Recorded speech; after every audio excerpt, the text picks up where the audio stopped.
Welcome back, Left Reckoners. I'm Matt Leck. With me, as always, David Griscom. Hello, David. Hey, brother.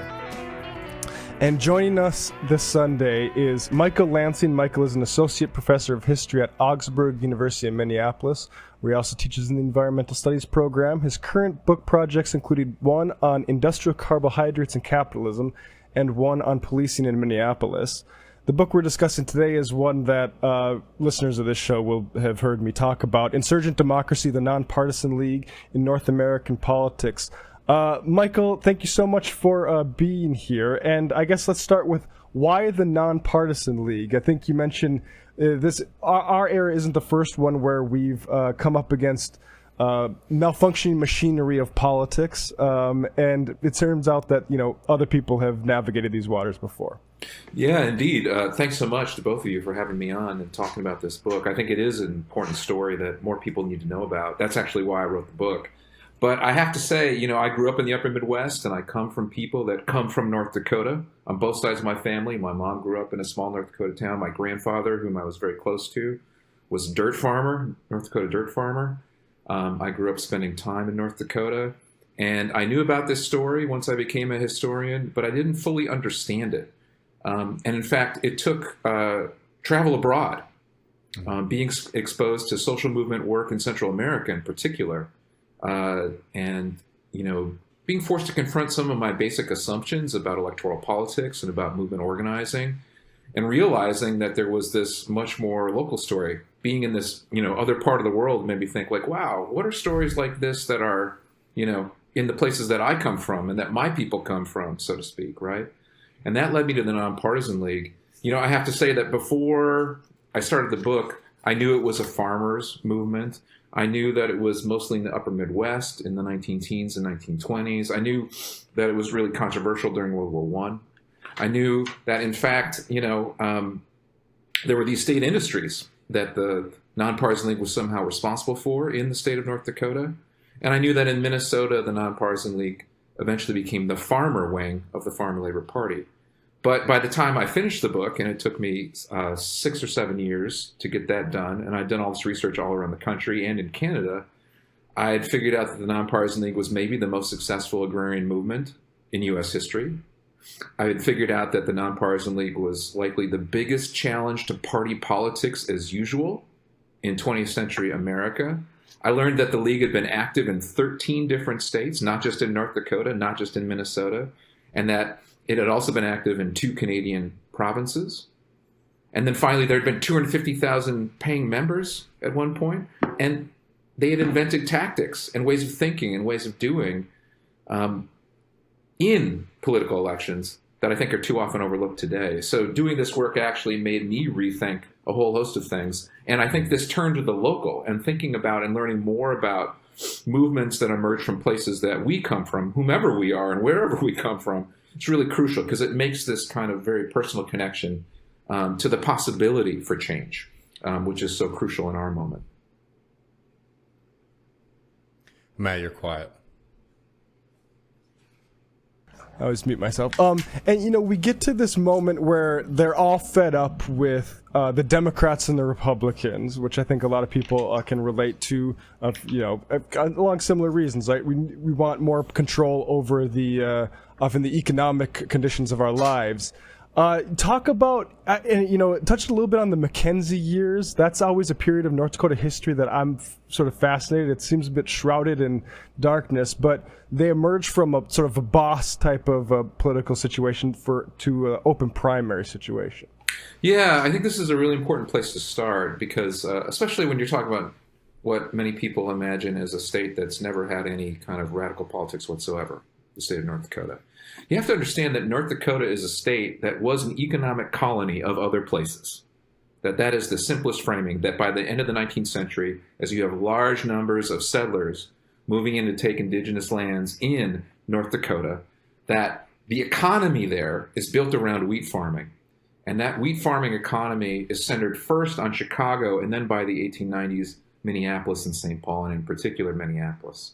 And what happens in Minneapolis, the decisions that are made in Minneapolis by grain traders and by the large flour mills, because that's why Minneapolis exists. It's the center of the global white bread flour industry. And you have to remember that before 1900, like 40 to 50% of the American diet was somehow connected to bread flour. So this is a major economic sector in the national economy. And by 1900, those Minneapolis millers are, in fact, they've expanded their markets into Europe and parts of South America. So this is an emerging piece of global capitalism. And North Dakota, of course, is one of the primary centers of wheat farming. Western Minnesota is part of that. Many parts of South Dakota, especially east of the Missouri River, are part of that. And a large portion of eastern Montana is a part of that. And this colonial relationship between the metropole of Minneapolis and these rural places across the northern plains, western Minnesota, north and South Dakota, eastern Montana, it's a colony. And there's extraction. You're extracting minerals from the soil, turning it into wheat. But then the labor of the farmers is also being extracted, because when they go to sell that wheat on the open market, they're being taken advantage of.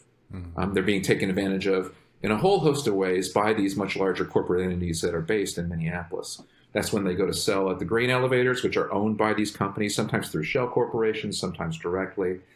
They're being charged railroad rates. You know, the railroads, obviously, St. Paul is a major railroad center.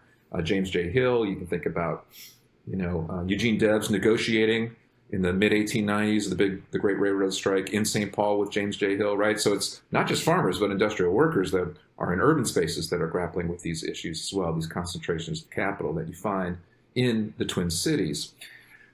You've made a mention of Mackenzie and the boss system. One of the many ways in which this colonial relationship is sustained, one of the many ways in which Minneapolis millers and grain traders and railroad interests in St. Paul are able to ensure that this colonial relationship is sustained, is through control of North Dakota's state politics. And essentially, they do that.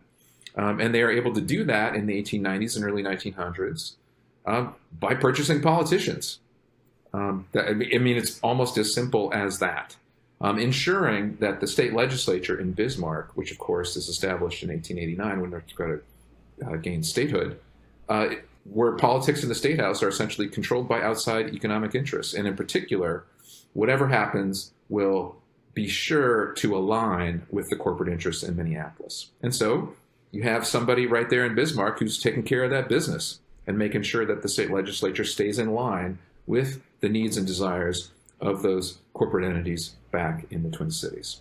And so North Dakota politics is controlled by outsiders, much in the same way that North Dakota's economy is largely controlled by outsiders, even as that wheat economy emerges in the 1880s and 1890s. Just briefly, just to sort of sketch it out for folks, could you sort of help us have an understanding of what the kind of farming system was like in the Dakotas at that point, right?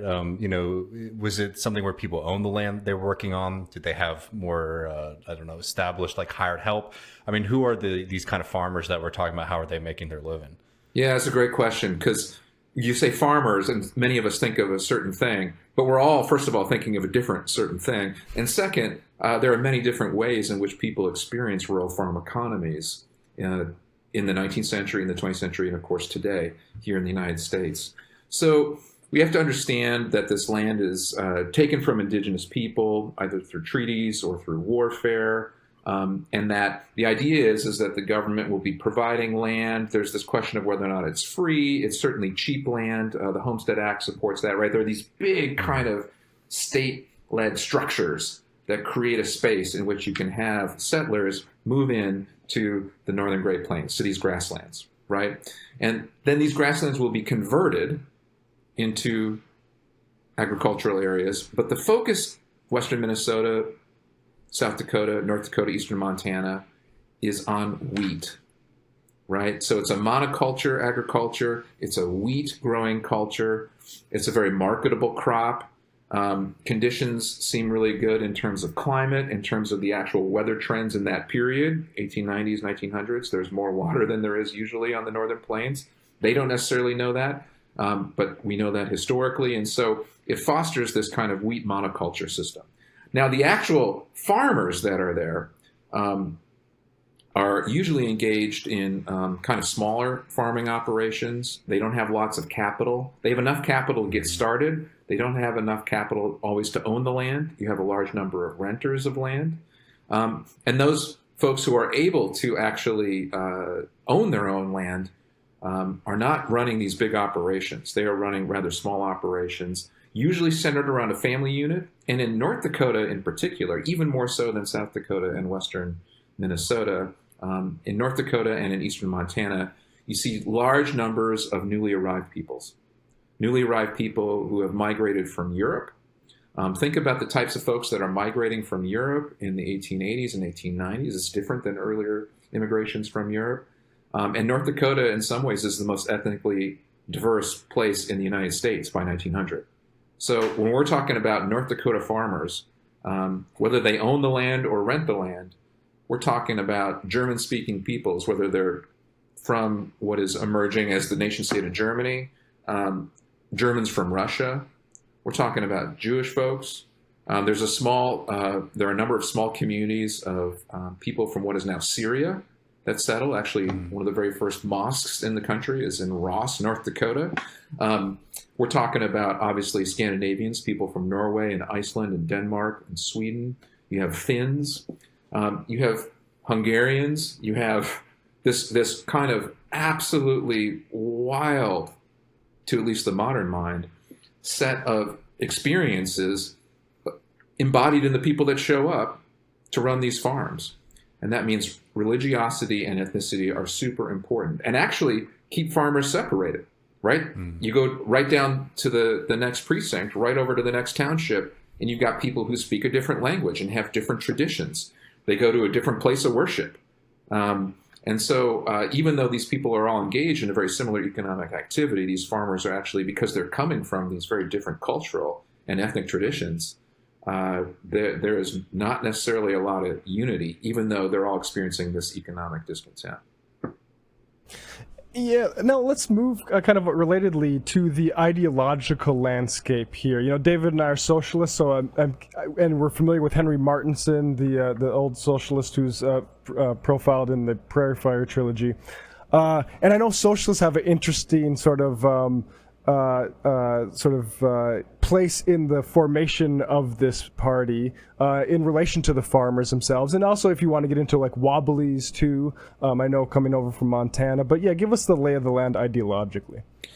Yeah, well, there's a diverse set of ideologies that I think that are important on the Northern Plains in the early 1900s. You have Democrats, you have Republicans, you have progressives in both of those parties, as well as kind of more entrenched interests in both of those parties. So in the formal political parties that most people think of, Democrats and Republicans, there are actually wings, both on the Democratic side and on the Republican side. We're talking the early 1900s, so we're talking about the Socialist Party, right? We're talking about a significant presence for the Socialist Party on the Northern Plains, especially in certain precincts in northeastern South Dakota and in parts of northwestern North Dakota. But we are also talking about a national party, the Socialist Party. And so the Socialist Party is running candidates for local office as well as statewide office, and of course running presidential candidates every 4 years during this period. In some ways, the early 1900s is kind of the peak of Socialist Party power in the United States. Eugene Debs is on the Red Special. He's traveling all around. The Northern Plains is not the only space in the West where socialism is really important. Of course, Oklahoma has this long and very powerful socialist tradition in rural spaces and in farming spaces, not just in kind of classic industrial spaces like Colorado or Idaho or parts of California that we might think about, where there's parts of Montana where there are these kind of organized workers who are engaging the Socialist Party and supporting the Socialist Party. So there are socialists in rural North Dakota, which I think blows a lot of people's minds in 2023. They are not especially successful. They are able, those socialists, to gain some toeholds. Of course, famously in the early 19-teens in Minot, North Dakota, Arthur LeSueur becomes mayor. He's a former corporate railroad lawyer who actually flips sides and becomes a socialist, is very active in the National Party. He's actually, on the Northern Plains, he's really the only socialist with any kind of national presence and with national notoriety. So I think it's really important to understand that there's a wide range of political ideologies that are kind of floating around, and people are used to having options on the ballot. They might have a certain kind of Democrat on the ballot and a certain kind of Republican on the ballot, and then maybe a progressive Republican on the ballot. And then there'll be a socialist on the ballot as well. And even though the socialists don't have a lot of electoral success in North Dakota, those candidates are on the ballot. And I think that's really important. We just have to lay claim to that presence. I think it's also true that the Socialist Party was sometimes its own kind of worst enemy when it came to rural farmers, because there was an underlying ideology, a kind of ideology that was below the surface, that wasn't necessarily articulated by a particular political stance or political platform. And in the book, I talk about that. It's kind of a small property capitalism ideology. And it's one that's really foreign and weird to us, because it's really hard to find in 21st century America. Much more kind of typical in late 19th and early 20th century United States experiences, and in particular in rural areas, and in particular west of the Mississippi, I would argue. This is a commitment to small property capitalism.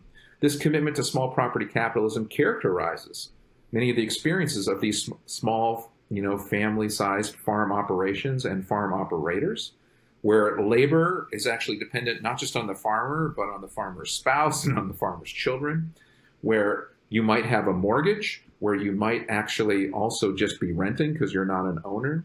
The idea is that small is good, that there's a kind of deep-seated suspicion of bigness in general in the economy.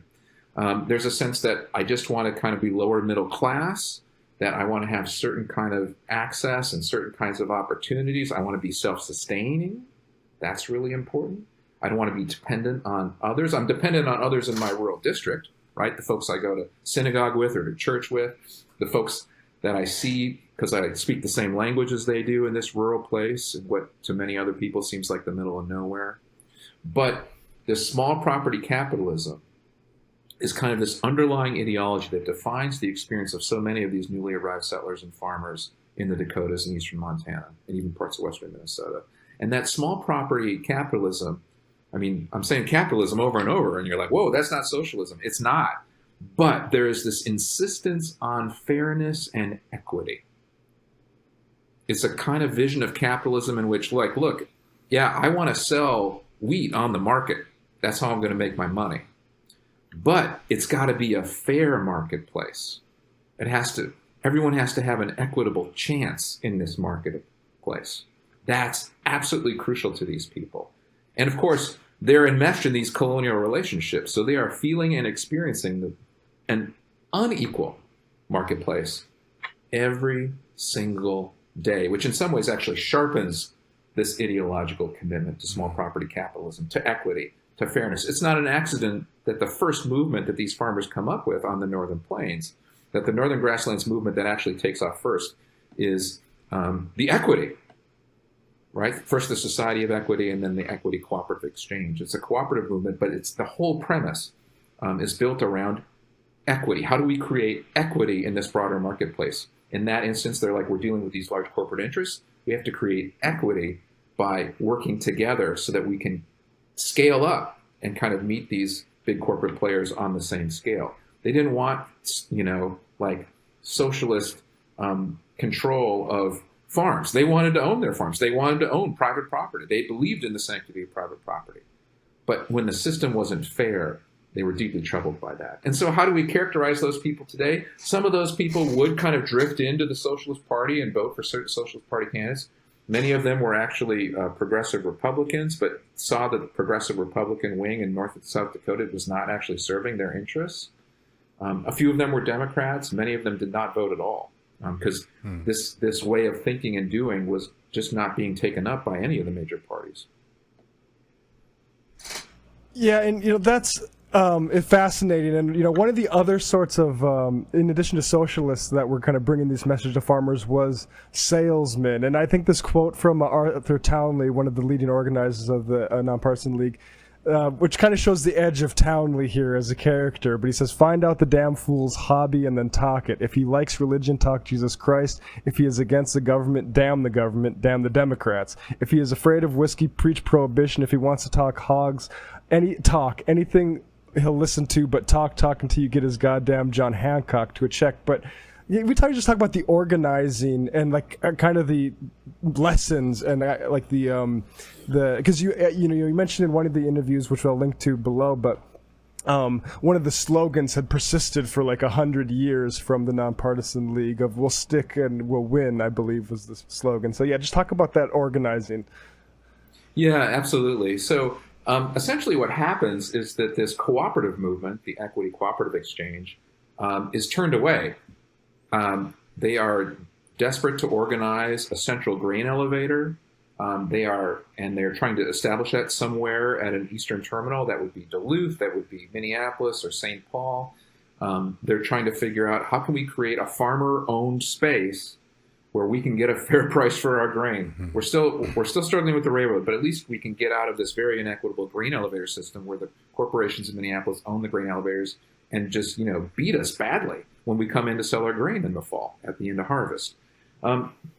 What happens is they also try to go to Bismarck, to the state capital, and they are turned away. They're not even necessarily turned away by these boss politicians, these bought and paid for politicians. They're turned away by North Dakotans who are mostly Republicans, mostly progressive Republicans, in fact. There's no kind of sense of this agrarian economy or figuring out how to grapple with it amongst those progressive Republicans in North Dakota who might be for women's suffrage, who might be for a wide range of other progressive reforms. They had actually instituted the open and direct primary, which was a profound democratic reform, not just for that state, but it was something, it was a movement in the early 1900s to create more small d democracy in our electoral systems. And so you saw those primary laws changing from state to state. These progressive Republicans had done that in North Dakota. But the economic needs of these farmers was not being met. And so the cooperative movement decides that it needs to go into politics. And one of the people, actually two of the people who take them there are former socialists, former North Dakota socialists, who, like Arthur Townley, whom you just quoted, have experience organizing. Actually, both of them had experience in this kind of small property capitalist farmers. Townley had been a failed farmer. Moves into the Socialist Party. They are organizing in the Socialist Party in 1912 and 1914. Townley and his friend Albert Bowen. They are actually also statewide or local candidates for the Socialist Party in North Dakota. And they figure out, like, hey, we actually have to leave the Socialist Party and we have to figure out how to get this cooperative movement, which is ready to go into politics. We have to get them into politics. The farmers are already organized. They're organized in these cooperatives, in the Equity Exchange. They have a newspaper. They have local meetings. They're just focused on participation in the economy, not participation in electoral politics. And it's these two socialist organizers, Albert Bowen and Arthur Townley, who are going to bring them into electoral politics. And they do it by breaking with the cooperative kind of economic model and saying, like, no, we're going to get into politics. And they do it by breaking with the Socialist Party and saying, like, the Socialist Party is actually not providing the right kind of agricultural policy idea for these people that we have ready to go in 1915 in North Dakota.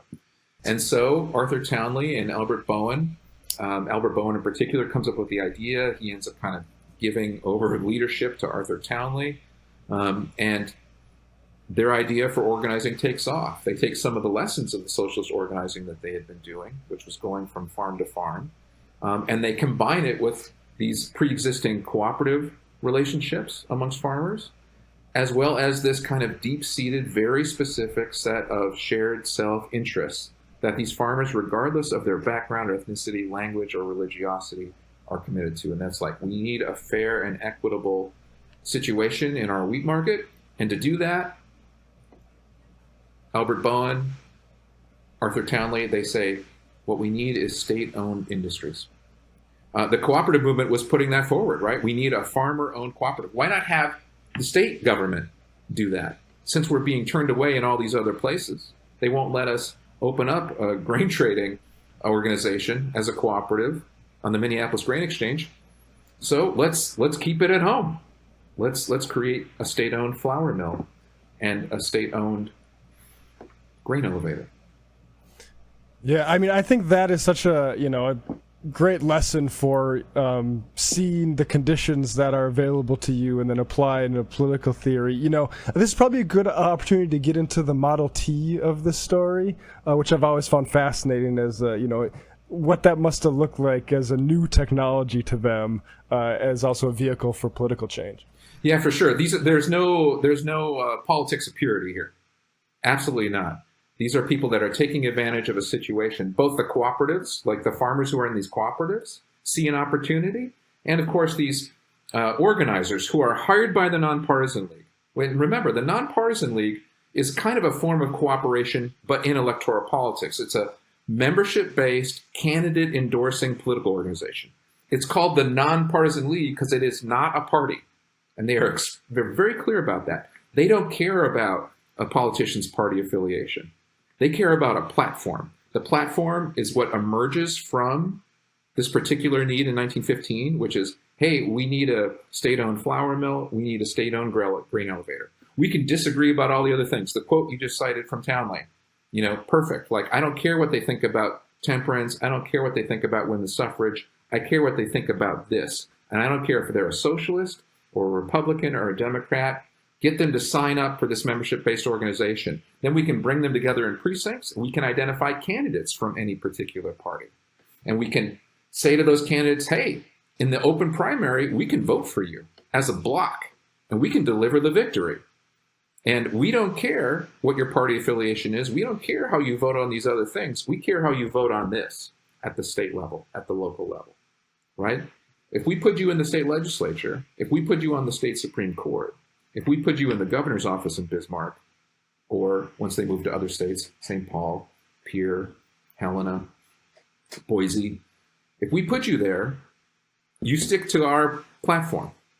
Otherwise, we will punish you at the polls. So they're creating a voting block, right? And they do that by building relationships around shared self-interest. And how do you build relationships in these very rural precincts where people are speaking different languages and go to different places of worship, where people are busy? You suggested that the League, you rightly suggested that the League's motto is, we'll stick, we'll win. That had been the story that politicians told about farmers, that farmers told about themselves, that farmers couldn't stick together, that all these other differences mattered more than their shared economic situation. And the Nonpartisan League is like, no, actually, we're going to stick together as farmers. We're going to focus like a laser beam on that particular part of your experience every day. And we're going to figure out how to create shared self-interest around that. And we're going to hold tight to that. And we're going to do that by building relationships. First of all, it's a paid membership organization. We're not dependent on outside monies, right? We're not dependent on raising money in these other spaces. You're a member. You pay a particular fee every year for your membership. That membership gives you a couple of things. It gives you a newspaper. So now we have a media outlet that shares and cares about your views. Absolutely crucial, especially because these are very isolated rural precincts, right? And rural free delivery, which had come in the early 1900s, an absolutely crucial piece of the puzzle. Without that, you can't have a newspaper that goes out to all these kind of distant rural precincts to connect these people who are otherwise relatively isolated in many cases. The Model T is the other technology. The Model T is a brand new technology. It's literally Fordism, right? We know that what that does to industrial workers in the early part of the 20th century. We know that you see Taylorism, you see all these things that degrade the experience of industrial workers. But in this other context, in this rural context of the northern grasslands, the Model T is this fantastic technology. Even though the roads are mediocre at best, you can ride down a railroad grade on a Model T. Ford had designed the Model T with America's rural world in mind. You could work on it yourself, right? It's the farmer's vehicle. That was his whole idea. He's going to sell it to rural people. When over half the nation is living in rural places, this is a good marketing scheme for Ford. It's also perfect for these organizers in the Nonpartisan League because they can move from farm to farm quickly and easily, and one would say even efficiently, and have very specific sales pitches where they go to a farm and they say, hey, here's the score. Join the Nonpartisan League. This is what we're going to do for you. We're going to allow you to come to the precinct. You're going to gather with your local farmers. You are going to identify who our candidates should be. You agree with this platform. We know you do. So join. Oh, and you're going to get this newspaper too. And then the organizer can jump in their Model T and move on to the next place. So the Nonpartisan League invests in two technologies. Newspapers. They have a very effective editorial cartoonist, by the way. It's not just like ideology in print. Like, they are meeting people wherever they are. Yep. super important to have a visual piece of the culture as well as the kind of written ideological piece of the culture, to not just kind of share the news, to share the ideas, but to shape it, to shape the vision. But then the Model T is the other major investment that the League makes, because this Fordist, Taylorist technology actually can undo the power of corporate capital in this rural space, in this rural context. And in the meantime, you've got all these farmers, in particular in North Dakota, who are already part of the cooperative movement. They're already fired up. They're ready to go. Boom. And so the League just explodes in 1915 and 1916, kind of behind the scenes. And their success in the primaries in North Dakota in 1916, big surprise, not just to national observers, but even to local and state observers in North Dakota. And it sets them up for this much broader expansion into other parts of the North American West. Yeah, well, let's go into a little bit more of those social dynamics that you kind of hinted at, because like the loneliness of the plains, I think about, you know, like the type of histories that we aren't given, you know, through public school or what have you, and the type of like angst we have about search for meaning and difficult alienation in modern society. And to me, it seems like this is a very good example of like, it's sort of these things that's coming together as people for like empowering yourself as citizens, these sorts of kind of things that might sound a little bit naive, but you just talk about the social dynamics, the loneliness, the gendered stuff going on there, before we get into some of like that, more of that platform. Yeah, absolutely. I mean, one of the things that comes to mind right away when you raise this issue is actually a quote from the great James Baldwin. Baldwin said that hope is invented every day, right? And of course, what he's telling us there, as so many other people from so many other different movements in the American tradition have told us, is that we have to get up and do the work. We have to do the work. And it's not fun, it's not easy, it's not hard, but we have to work to break out of our individual experience and find solidarity and find collective experience and find support and understand that there are other people in the world who see the world the same way we do, that we're not crazy, that we're not alone. This is what's going on in the 19-teens in rural North Dakota. Essentially, the cooperative movements had brought people together saying like, yeah, you're not crazy. You are getting beat at the grain elevator. Yeah, you're not crazy. You are going to lose your farm because you can't make the mortgage, because you're not getting a fair price for your grain. You're not crazy because, yeah, you're renting and you'll never have the chance to buy. My own ancestors were renters. They actually, my great-grandfather migrated from Norway, never owned a farm. Never made enough money to own a farm, right? So, you know, it's really important to break this isolation. And that isolation, as you're rightly suggesting, is not just ideological isolation or emotional isolation. On the northern grasslands, it is, in many cases, physical isolation, where you're on 240 acres and your neighbor is a quarter of a mile away. And you are dependent on that neighbor, right? But you also are in many ways on your own, you and your family unit. That actually plays out in very particular ways within family structures. And of course, that's shaped by ethnicity and religion. But in these family structures, these are basically patriarchal family structures. So a lot of the stuff is centered on what the man is doing, but the women are working. Those farms collapse without the labor of women.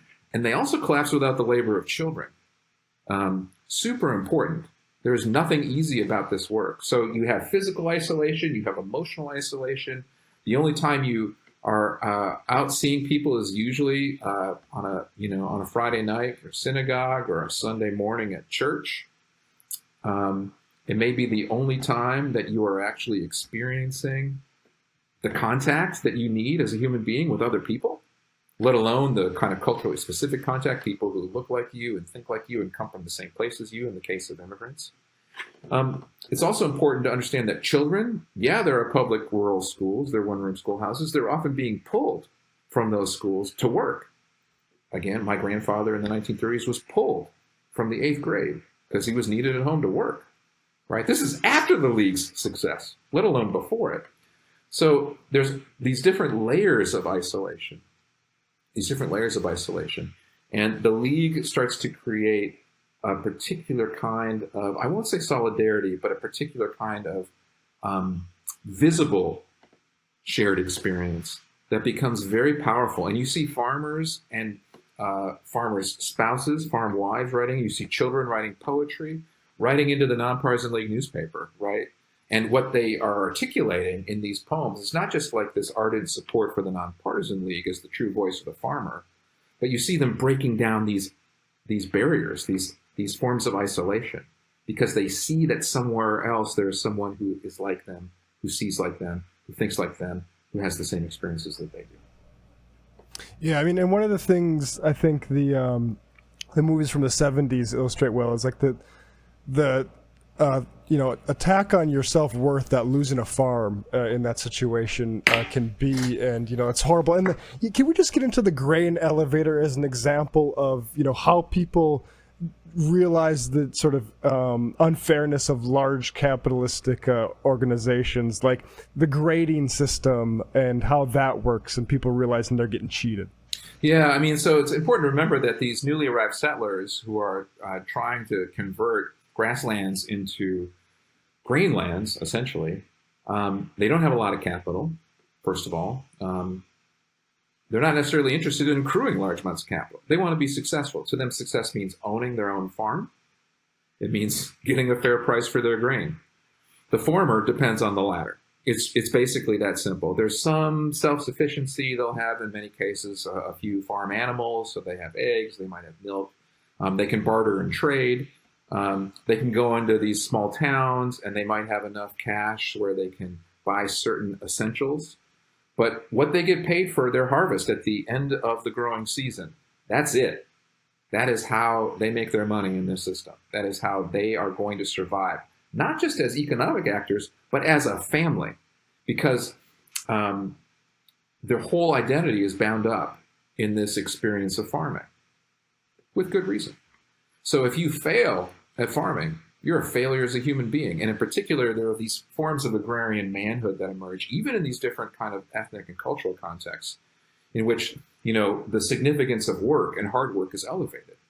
And that matters greatly when you go to the grain elevator, because you go to the grain elevator and you see a grain elevator operator that in many cases is not only cheating you, not giving you enough money to even cover your costs, let alone pay a mortgage or pay the landlord. But you see somebody who's not working very hard, right? One of the most important forms of iconography that the Nonpartisan League invents and then shares in its many publications, but in particular in its newspapers, is the kind of fat cat businessman with a top hat, right? It's somebody who doesn't work for a living.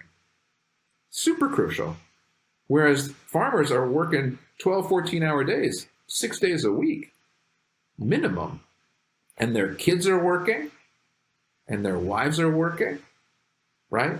So this notion of work and the significance of work, which I think you can still see traces of on the Northern Plains today, culturally, the significance of work and this commitment to work and judging other people by whether or not they work according to your values. It's a super crucial piece of the Nonpartisan League story because it's at the center of these identities that so many farmers on the northern grasslands share. And you mentioned earlier, but the Red Scare of this and how the Nonpartisan League weathered attacks on that, and maybe the business, obviously the business community played a role in that. Yeah, for sure. So 1916, the Nonpartisan League takes over most of North Dakota state government. By 1918, they take over all of it. And in 1919, the Nonpartisan League institutes its program in the state of North Dakota. They create state-owned industries. There are all kinds of things they have to change state law to do that. There's actually a challenge that goes all the way to the U.S. Supreme Court. Can a state own an industry? It turns out they can. The Supreme Court eventually rules in their favor. The Nonpartisan League is like, hey, this is working. This could work in your state too. They're spreading out to these other states across the West. They're talking to farmers who are working with different kinds of commodities, growing different kinds of crops in different places. Sugar beet farmers in Idaho, right? Grain farmers, corn farmers in Nebraska. They try in Iowa. They don't get very far, but they work with corn farmers in Iowa. Right? They're saying, like, this is a model we can use because there are all these forms of inequity in the system. And these the ways in which these inequities are connected is that we can trace all the problems back to these large corporations. Large corporations are the problem. It is the League's success in North Dakota that not only scares big business, as the League might have described it, and often did, but scares established politicians. And I think it's really important to understand that big business was against the League for obvious reasons. North Dakota, South Dakota, Eastern Montana, it can no longer be an economic colony if the farmers are in charge of the government, right? And so you see corporations, large companies in Minneapolis coming together to create all like newspapers to kind of counter the League propaganda. They actually make all kinds of moves to try to shut down various League efforts and enterprises. They send their own representatives out telling farmers that, in fact, this stuff doesn't work. Why are you doing this? But it's actually also established politicians in both the Democratic and the Republican parties who become kind of the most significant opponents of the League. Sometimes with this corporate money being funneled to them, sometimes not, because membership-based, candidate-endorsing political organization is a very challenge to party politics itself. It is a fundamental challenge to the notion that you have to be a party to be in politics. Instead, it's a cooperative organization, essentially, that has gone into politics and is bypassing party politics altogether. So you see a lot of resistance from established politicians. And in places where the League is starting to move into in 1917 and 1918, you're able to do a couple things if you oppose the League. First of all, you're able to say, like, hey, the League is against U.S. entry into World War I. Now, the League had a very complicated stance on that entry. It wasn't part of the original platform. As soon as the League started to deviate from the shared self-interest that was so clearly articulated by farmers, especially in North Dakota, the further they got away from that, the more dangerous and precarious things got for the League, right? And so big business and established politicians go out of their way to say, like, hey, the Nonpartisan League, not on the team when it comes to U.S. entry. We know what happened to the Socialist Party in the United States, right? The Socialist Party, one of the only socialist parties in the world that said, no, we're against war because workers are killing other workers. And the Socialist Party is crushed in the Red Scare that emerges, right? So this anti-war thing and the way in which the Nonpartisan League gets tagged with it is a very powerful brush to paint the Nonpartisan League as problematic, as illegitimate, and all the rest. Even more important than that corporate resistance and the kind of the calls of the League being anti-war, which are deployed over and over in state after state to kind of push back against the League. Basic changes in election laws. And this may come from corporate-funded established politicians or just established politicians that were like, hey, I'm a Republican Party hack. I'm a Democratic Party hack. This is what I do. Like, you're challenging that. So in Idaho, the Nonpartisan League is about to take over through the open primary.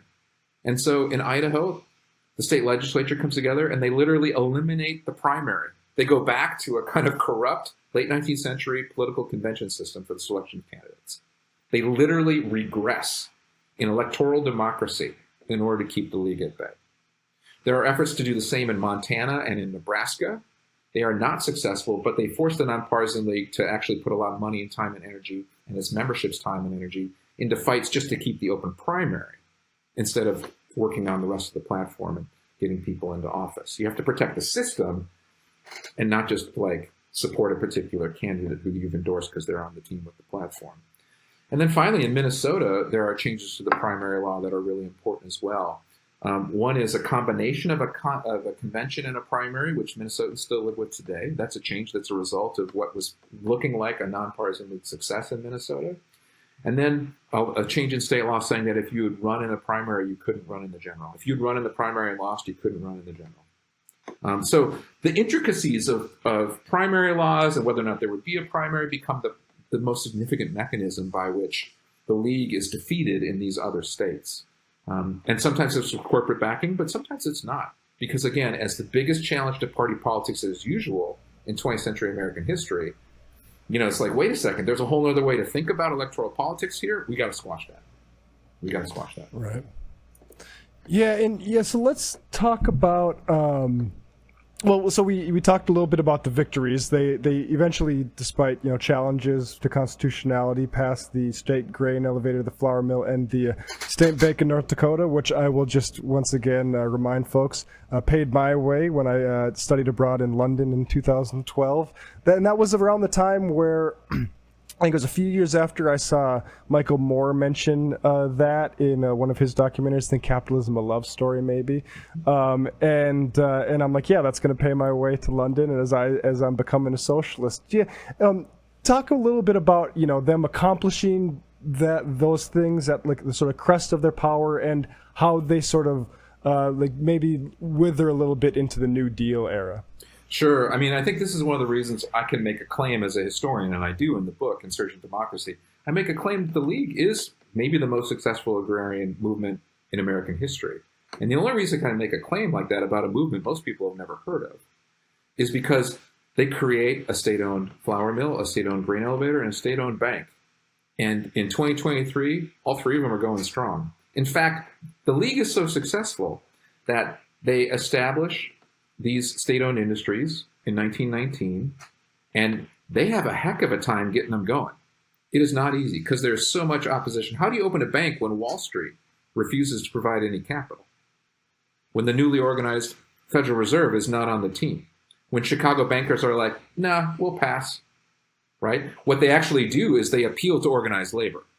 And you see these drives in the nation, in the New Republic, in various labor publications, like help out these farmers in North Dakota. They're doing something really interesting, right? There's literally fundraising from industrial workers, right? The League is really struggling to build a flour mill. You need a lot of capital for that.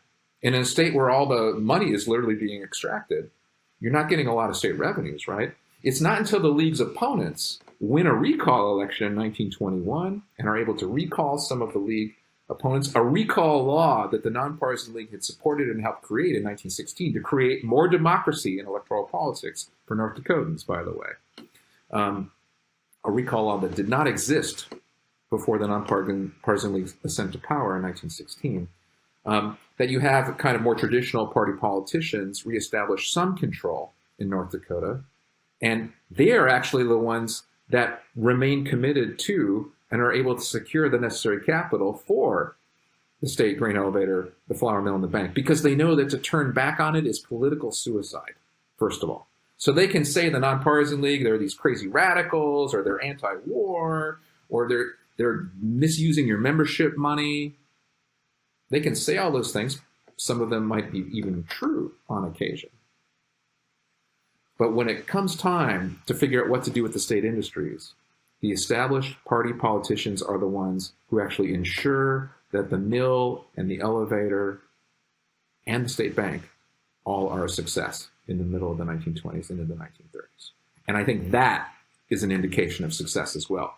The League is so successful that even people who disagree with them have to support the fruits of their labor, right? And even today in North Dakota, that is a third rail in North Dakota politics. Even today, with a supermajority in the legislature, you do not see North Dakota state government saying like, oh my God, we have this, so-called socialism in our state. We have to get rid of it. Untouchable, even in 2023. Governor Burgum is not saying, he's not on the national campaign trail saying like, well, yeah, North Dakota, we have the state bank and I'm trying to get rid of it. He's not saying that because that would be the end of his political career, right? That is a successful movement. So the Nonpartisan League as an insurgency is pretty much over by the middle of the 1920s. But when I go to my local co-op or grocery store and buy Dakota-made flour, that's because of the Nonpartisan League is acting today. That initial insurgency is acting today. Now, the Nonpartisan League will sustain itself in North Dakota in particular into the late 1920s. It eventually becomes basically a wing of the Republican Party there. The Republican Party is the dominant party in North Dakota in the 20s, 30s, 40s. And it'll become a very significant piece of North Dakota politics, but as a wing of an established party. It's no longer an electoral insurgency. It's no longer operating outside of the party system. A lot of that work is actually happening in the Farmers Union, which kind of is a retreat back into the cooperative movement, but the Farmers Union is very savvy politically, largely because its leadership and membership had had these experiences in the League in the teens and early 1920s. The Farmers Union is essentially part of the Popular Front in the upper Midwest and on the Northern Plains in the 1930s, and it's not until the Red Scare of the late 1940s where you see the Farmers Union kind of retreat into a kind of more conservative organization, even though it's still a liberal organization and remains so today on the Northern Plains and in the upper Midwest. So the Nonpartisan League's legacy lives on in electoral politics. Of course, in North Dakota, in 1956, that wing of the Republican Party that calls itself the Nonpartisan League moves to the Democratic column, kind of following what had happened in Minnesota with the Farmer Labor Party joining the Democratic Party in 1944. They kind of mimicked that. And today, the Democratic Party in North Dakota calls itself the Democratic Nonpartisan League Party. And that old slogan, "We'll stick, we'll win," is actually still sometimes shouted at North Dakota political conventions. And that Nonpartisan League name lives on. But I would argue it lives on more completely in the concrete achievements of those state-owned industries, right? When you create something that is no politician from any ideological background or commitment can touch, that's a win. That's an absolute win. Yeah, and with that open primaries, is our electoral system closed off to this? Do we need to reform the electoral system before we sort of try to redo this sort of strategy? Oh, I think first of all, I love that you raised this question, because I think this gets to the nub. One of the most important takeaways of the Nonpartisan League story for us in 2023, as we look at all these things we're grappling with, everything from climate change and the creation of climate justice to mass incarceration, to wage theft. I mean, all the things, right? We can go on and on. You will, of course, do that on this podcast all the time. When you want to think about how you create structural, permanent, or at least lasting change, you have to think systemically. And one of the most important ways to think systemically in a space where electoral politics still matters is to be strategic politically. And to do that, you have to think about what are the ways in which elections are structured. It's not an accident that the Republican Party is right now in 2023 doing all these things with election laws, right? It's not an accident, right? We know that if you change the nature of the game, you can win whether or not you're winning. So creating more democracy, more access, more inclusion, absolutely crucial in our electoral systems. Now, our electoral systems are determined at the state level, right? And so that actually makes it easier to make these changes, I would argue. That you can work locally and at the state level to create change. That's another lesson of the Nonpartisan League, that we always are thinking about national politics and what's going on in the Beltway. We're thinking about what is the National Republican Party doing, what is the Democratic Party doing at the national level. All important, don't get me wrong. But the Nonpartisan League lesson, another one at least, is the power and significance of local and state politics. And local and state politics are where these election laws can be changed. And the more open we make them, the more methods, options, tactics, possibilities we have as people who want to create change in American politics today. Absolutely crucial lesson of the Nonpartisan League. Now, I may sound really naive. I'm talking about democracy and access and inclusion in a moment in which so many things are happening that seem to be moving in the opposite direction. But the same was true in 1914 in North Dakota, right? Like, these folks did it.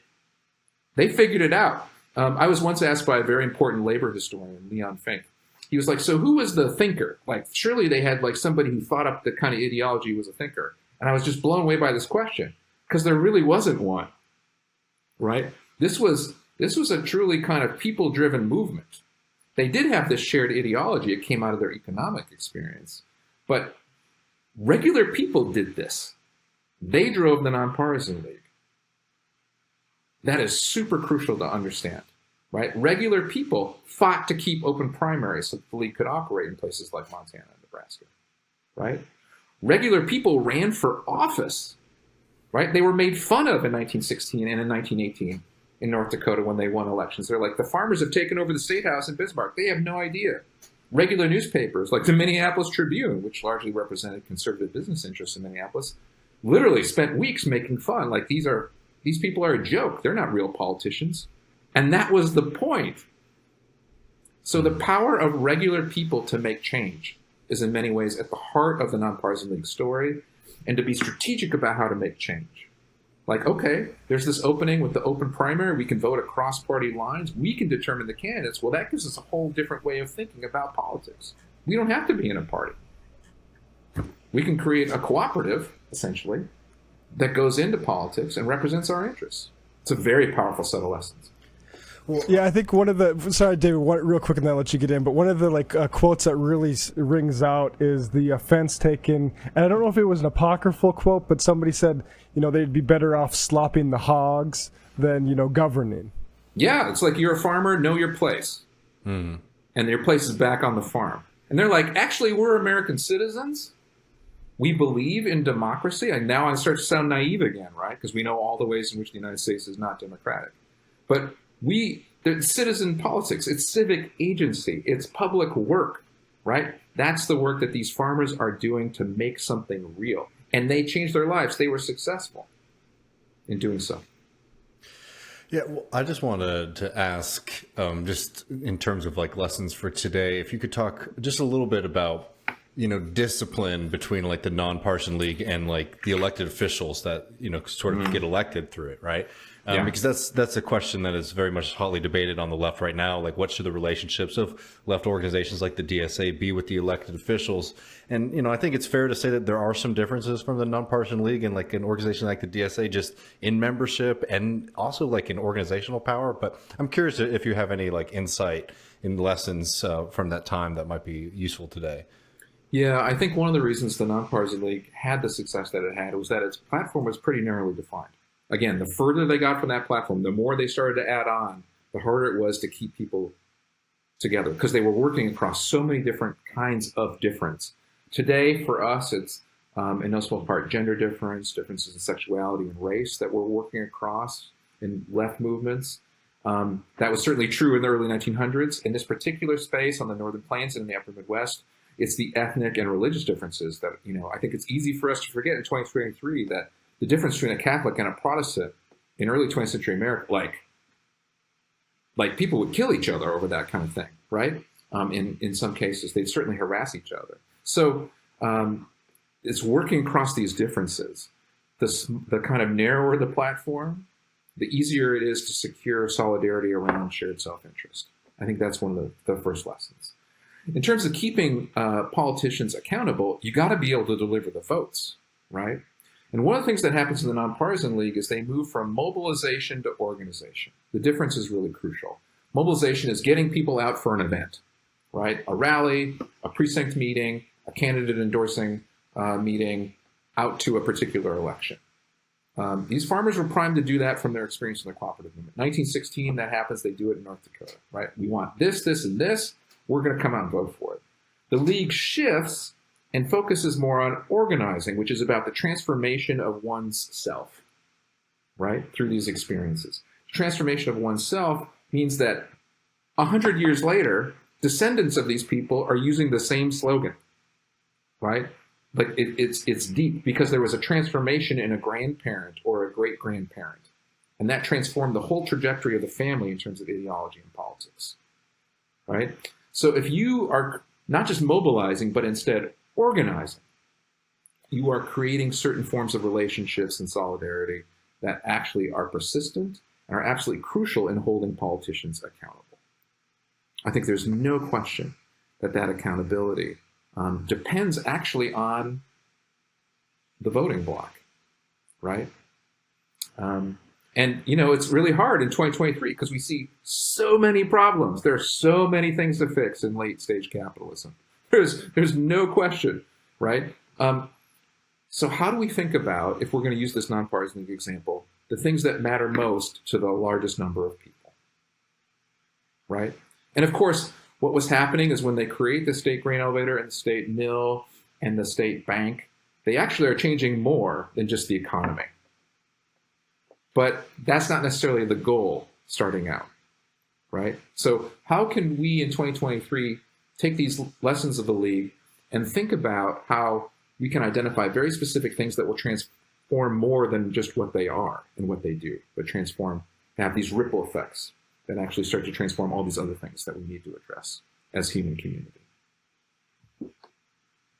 Well, this has been great. Michael Lansing, author of Insurgent Democracy, the Nonpartisan League in North American Politics. I can't thank you enough for joining us and for your work, Michael, and hope to have you back on one of those upcoming books.